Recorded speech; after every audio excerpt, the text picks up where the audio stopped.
Hey, it's your girl LaTHRIFTY Simone, and welcome back to my channel. So I have been seeing going around on YouTube the new thing that is called a wig headband, or a headband wig. So I thought to myself, okay, back in the day I wore a lot of half wigs. So why not just create my own and save a little money in the process? So what I'm doing right now is I am trying to bring back to life an older unit that I have reviewed on this channel. I will leave the video down below of what this wig looked like, but I have reviewed this before. It is a 100% human hair wig, and it is curly. As you can see, I'm spraying water on it, and I'm just finger combing it through to try to bring some of the curls back, because you know, in the back of those wigs is what gets the nappiest, okay?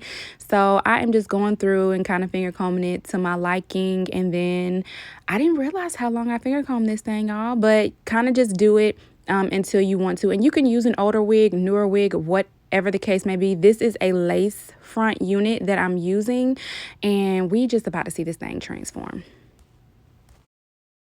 Okay, so the next step in this process is to contain the hair. I didn't feel like braiding it down, so I just pulled my hair to the back, and I'm going to use this flesh tone wig cap in order to hold my hair down.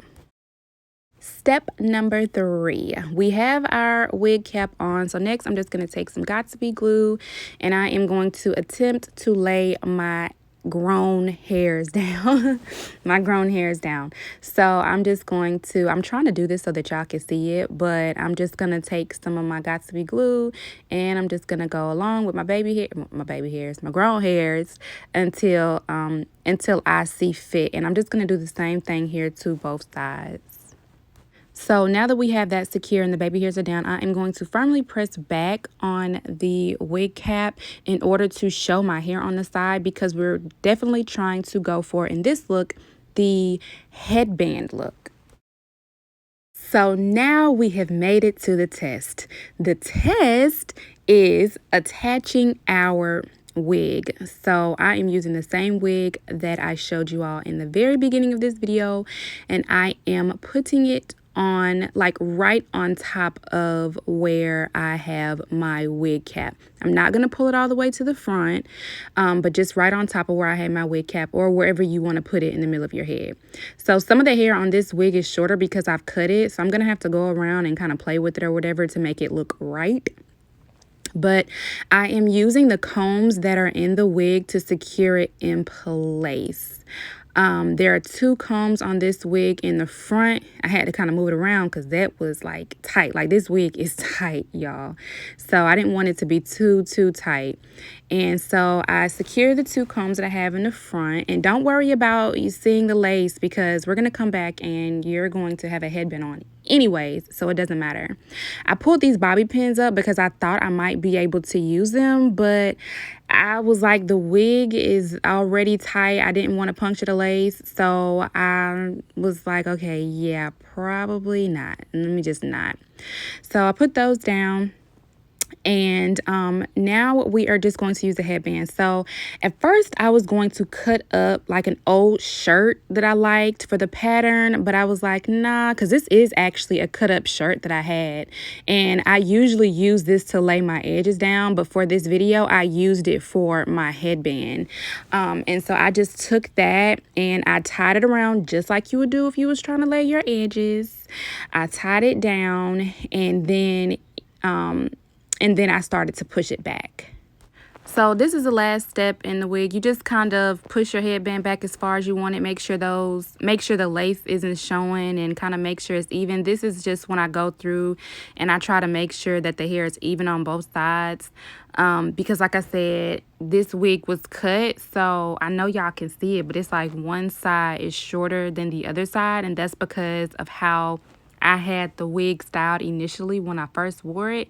And I could have cut it, but I didn't really want to cut anything. I wanted this to be like a quick process, something that you can quickly do and quickly be out the door. So I just grabbed some spray, well, some water, and I kind of sprayed the different pieces that I didn't think got wet enough. As you can see, it kind of moved the hair to the back, you know, kind of just trying to shape it up, you know, make it, you know, look a little even or whatever. And I am on the phone talking to one of my best friends, so I'm not talking to myself, even though sometimes I do talk to myself, but I don't respond back, so that's okay. I think everybody talks to themselves. Anyway, I'm rambling, but yeah, so I'm just kind of, you know, going through, making it do what it do. And this is the final look, y'all. This is the final look. This was so easy, so cheap, because I didn't buy any new hair, and you can do it too. Right now, I think, oh, this is where I was looking for my makeup, my little makeup brush, because when I do makeup, when I do lay my edges down or whatever the case may be, you know, sometimes you have that little, the darkness or the lightness of where your foundation didn't reach.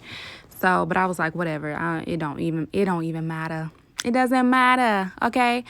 But yeah, this was the final look. I love it, and I will be rocking this for a few days or whenever I want to, you know, go outside or whatever, because, you know, we're not really doing nothing right now, but you still want to look some type of way, shout it. And before we end this video, I want you to subscribe to me, like this video, comment down below if you have tried this look, and I'll see you in my next.